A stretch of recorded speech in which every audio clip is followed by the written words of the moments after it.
Hello and welcome to What the Tech from Boast AI, where we talk with some of the brilliant minds behind new and exciting tech initiatives to learn what it takes to tackle technological uncertainty and eventually change the world. I'm Paul Davenport, Boast resident tech journalist and head of content. And today I am thrilled to welcome to the show Ahmed Hadjeres, founder and principal electrical engineer at ProductShop. Every day, Ahmed and his team help quickly bring innovative ideas to life with in-house expertise and cutting-edge technology that cannot be matched. Based in Montreal, there's a venture studio with deep stack engineering capabilities that help develop game-changing solutions. Ahmed himself combines his ETS-trained engineering skills with an entrepreneur's mindset, having founded a cutting-edge access control and payment hardware company, while also leading R&D initiatives as an entrepreneur in residence for a major events brand.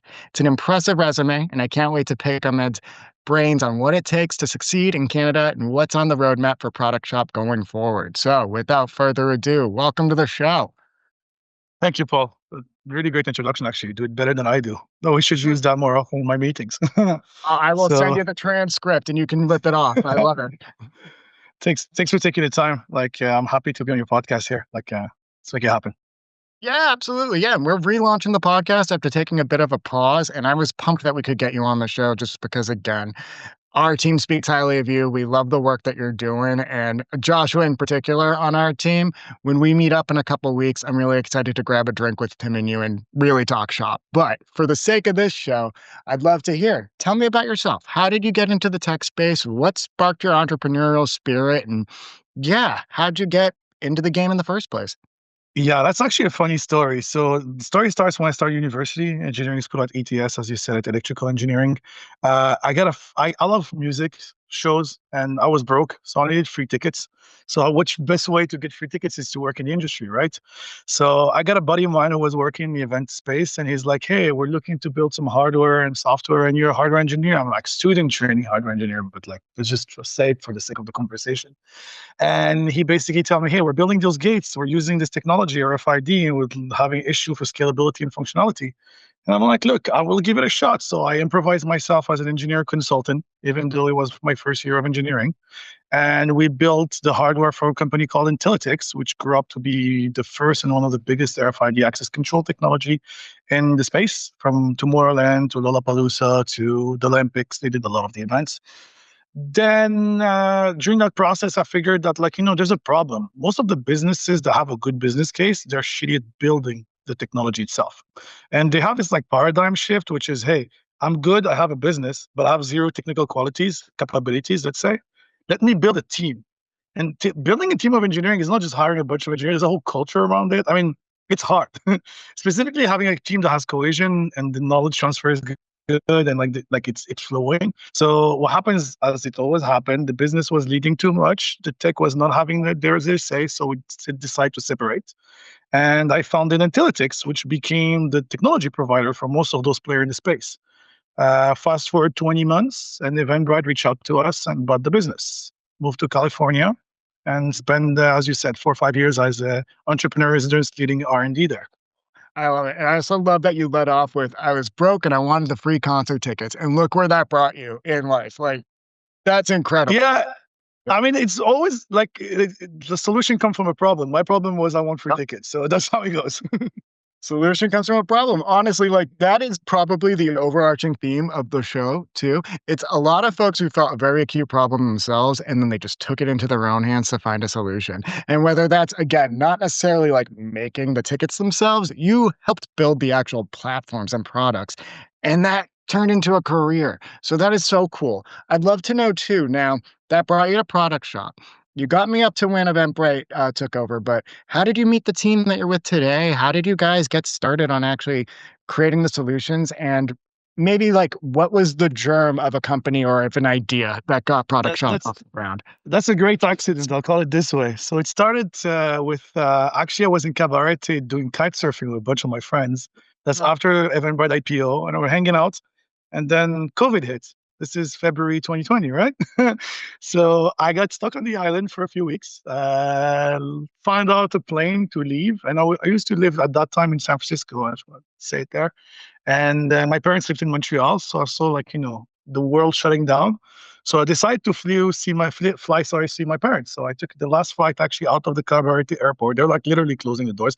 Actually, for the sake of conversation, My flight got canceled. The pilot basically of the other flight who was going to Toronto was like, "Where are you heading?" I'm like, "Montreal." He's like, "Your flight is canceled. You're not going anywhere. This is the last flight. You take it." So I just took basically the wrong flight. So I ended up in Toronto, hitchhiked almost to Montreal. It took me like 2 days to get to Montreal after. And then I like stuck in Montreal with everyone and with COVID hitting, looking at the news. And I'm like, hey, I want to build some new shit. So events were illegal, as you remember. So let's just say Eventbrite was not really an option at that time. So I decided to leave. I mean, like the people at Eventbrite were awesome actually with that process. That was super cool as well. They were letting people go and like, hey, if you want to jump the bridge, it's like, we're happy to like facilitate that and everything. So there was a super cool team on that. And so basically I'm like, hey, I don't have a job. I have a place to stay. I have nothing to do and stuck at home. So let's build some cool shit. My goal was to build a team of engineers to hack things around. And I'm like, hey, how do you finance it except out of pocket, right? So it started out of pocket and then it scaled up. I'm like, let's find a customer in the consultant base that can fund our internal products. The whole goal was always to build IP and invest in multiple projects, right? So scalability here. Not just doing pure consulting. Actually, we don't charge by the hour, we charge by the project, so we take the risk.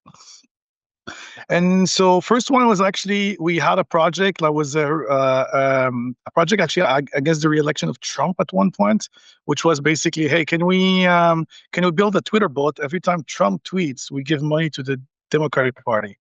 So we scaled it to a few $1 million of like donation. It was called Defeat by Tweet, if I remember right.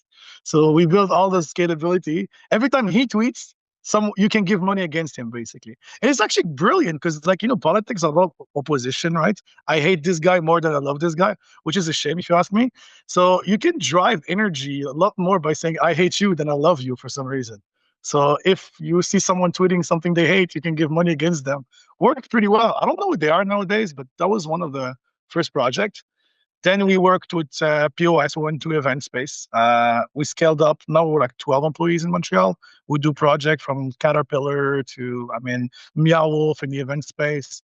We have a branch that is more infrastructure for events, and we have hardware also that is pretty deep, and it's been pretty good. That is so cool. And one thing that I think is really cool about you guys too is, and I want to call back, is you're building IP. You're not just consulting. So like you want a stake in these solutions and you want to make sure that they're going to go out there into the world and then not just be a one and done thing. So you're setting up for long-term success because you have a vested interest in it, which I think is so cool. Now, another thing I want to actually pick your brain on is doing business in Montreal specifically, because you hadn't necessarily planned to go home. It sounds like the world just collided it against you, but in your favor in the long term, because now you're doing this awesome stuff at ProductShop. I have a million questions about this Defeat by Truth platform too, but I'll save that for after the call. I'm pretty sure I've heard of that, if not signed up for it at one point.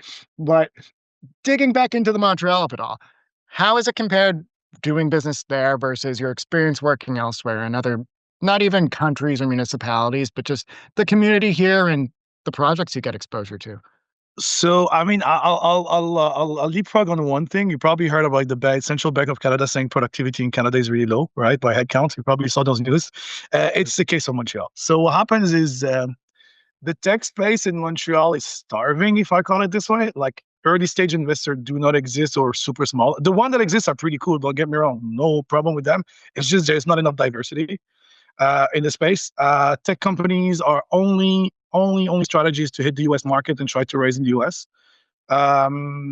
People, it's not a culture, and I say maybe it's like Quebec specific, and I'm gonna have some people like shouting at me after that, but there's a cultural maybe of like entrepreneurship. Even though Quebec is pretty entrepreneurial when it comes to startup and like taking risk, it's just I never got it, but it's not as thriving at other places that I moved around with. Like specifically Spain. Spain is a great example when like there is a tech space. There's no money, but there's a tech space, and people are trying.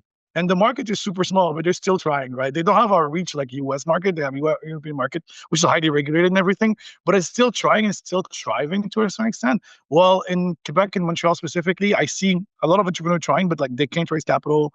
The talent is there. Most of the time what happens is an acquisition, big company from the US come in and buy you. That's kind of like the way of success here.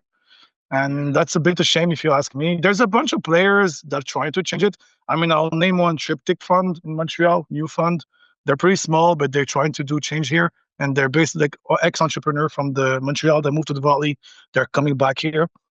Um, but yeah, I mean, it's not Silicon Valley, so that's for sure, and it's not China either, which is thriving right now. Yeah, Oh that's what I yeah. say. Yeah. And like I'm calling you here from Boston. So again, the Mm, China of it all is the big headline here in our region. But just speaking to like Quebec and Montreal specifically and everything like that, not to be critical, I do hear what you're saying on a lot of it. It feels like the ambitions are always towards the United States. When think globally in some instances, or also just don't think necessarily towards the acquisition.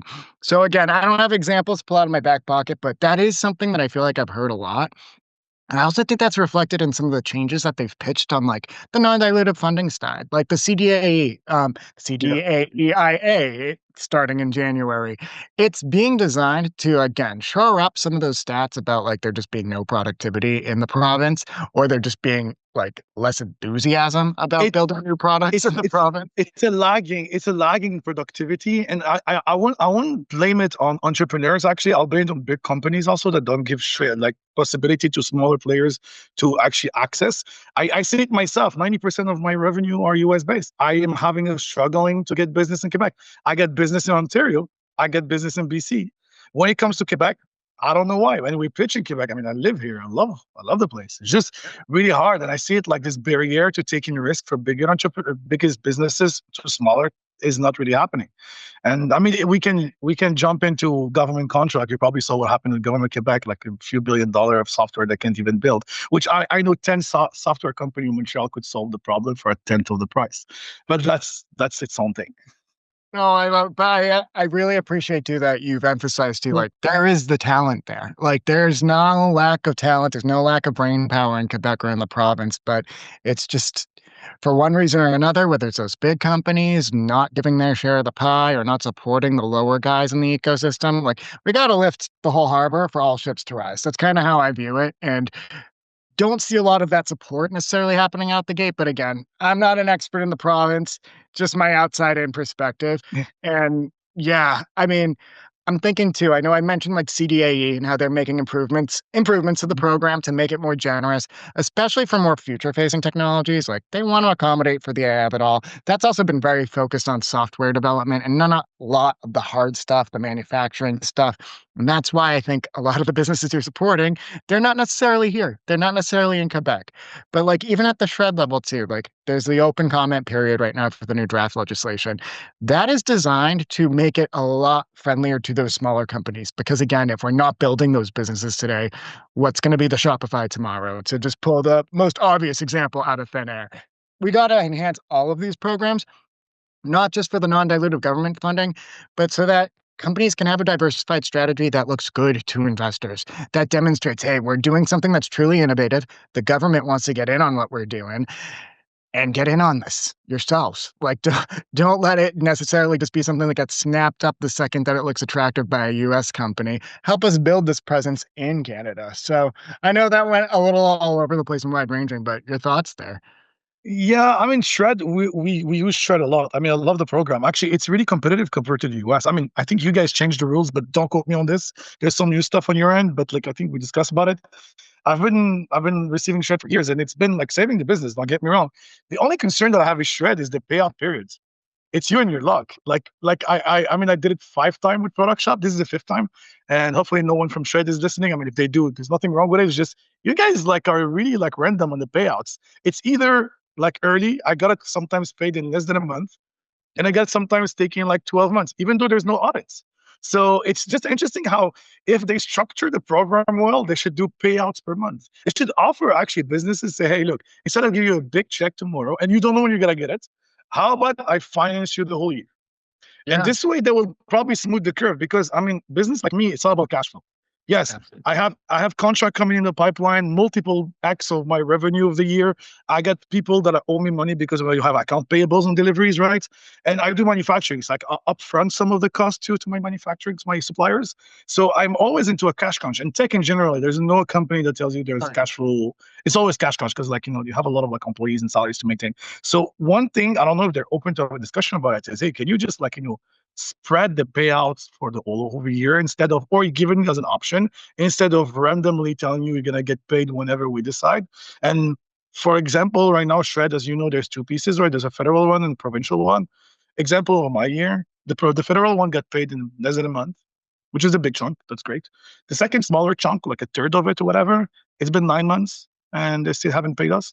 And like we're applying for this year, and they didn't pay last year. And it's not like there's an audit. It's just, oh, we're taking time to pay you. So this is something, I mean, you can ask Joshua on your team. It's like, I'm not the only one. There's a lot of players. So that's, if they can play with the rules of payouts, I think people would love Shred more, even though it's actually really good already. Absolutely. It's a couple of things. First off, on the US versus Shred of it all, yeah, we have made changes down here. Shred has always been more generous, and it's going to still be more generous, even with the tweaks that we've made down here in the States. There's more of an opportunity, but the actual like 60 cents on a dollar potential that you can claim on the federal level is so much more generous than what we have in the States. Second point about the payouts and those schedules too. Yeah, that is a pain that I just really don't understand why the CRA hasn't addressed it yet. And I don't want to be overcritical of them because it's a great program. And obviously our bread and butter is working with the CRA and Shred on all of that. But to your point, like, cash flow is the number one issue with tech companies and with businesses like yours, even if it's a venture studio or design suite. How can you play around with that? They need that consistent schedule. You need to know there's not flexibility on your end. So the government shouldn't be flexible when it is such a key piece of funding for everybody. And then the third point, there's a chorus right now of people who are kind of criticizing the program. I'm thinking of, I said Shopify earlier, Harley Finkelstein. He had a not scathing, but a very, very detailed critique of the program from the top down and how to make it more generous and more predictable for companies, which I think we agree with, because I think that's that predictability too. Like if you're doing the R&D, the claim's approved, there's no audit there. Where's my cash? I know that we think on average it comes out about roughly it comes out after 2 months after claim is the average in the past, but it's gotten wildly variable over the past few years. And for many reasons, obviously, governments are governments, politics are politics. But I think right now the new draft legislation addresses some of it, but even our own team, we agree there's a lot more that needs to be done. And like we have our quick fund program. We front a portion of the money for people who qualify for that, which is awesome. So I got to shout out that program because it's something that we want people to take advantage of. But it'd be even more powerful if you could just get that whole refund when you have it approved. Like just get it out there. And don't surprise us with the audit at the end of the day. I digress. Lots of really good points, though, there that, again, I think we take to heart. And like you said, I've had conversations with Joshua about a lot of this stuff. And yeah, it's tricky. Yeah, I mean, frankly, like there is a way to solve it, in my opinion, which is I think Shred is trying to boil the ocean. It's targeting like every size of business. I think there's like, as you said, Shopify claim Shred, my small business claim Shred, right? Everyone can do it. It's like, it should be program specific for sizes too. It's say, hey, like, players with smaller capabilities should be like at least prioritized. Cause I'm sure like the Shred claim of Shopify is more complex than mine. I mean, I hope so for the size they have. So, I mean, I'd love to know who does that for them. Like, I would love to see how big their Shred is.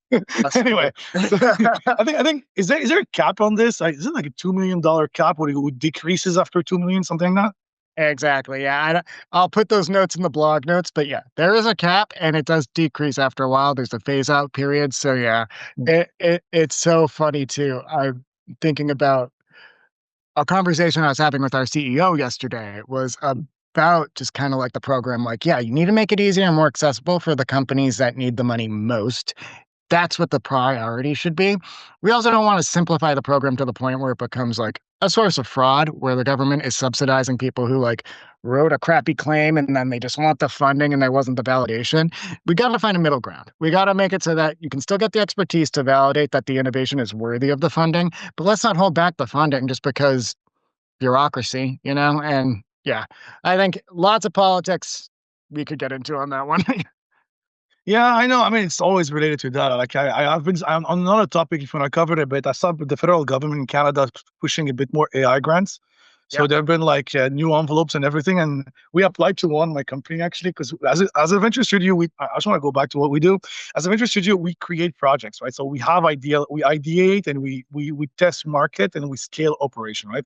Our client go it's sometimes out of the house, which is basically client projects, and sometimes in-house, like our own project. And we take equity in most of them. I mean, obviously, Caterpillar is not one of them because they don't give equity. I wish I could, but in other players, we do from a size of under 10 million valuation to we got players to almost a billion right now in our portfolio, and like that give us a lot of broad spectrum of like what the government funding or like grants are, and we do apply with our partners in house. And every time it's always funny because you read the document from the government and it looks like someone who wrote it never built a business ever.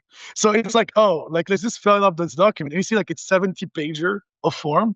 And I'm like, we're getting good at it. I mean, you guys do it. So you get at this point getting good. But as an engineer, if I read the documentation, I don't even understand it. I need someone that like can do the technical writing for me, that convert what I say to something that the government, which is kind of a disconnect when you think about it, because I'm technically a specialist. I should know what I'm talking about, right?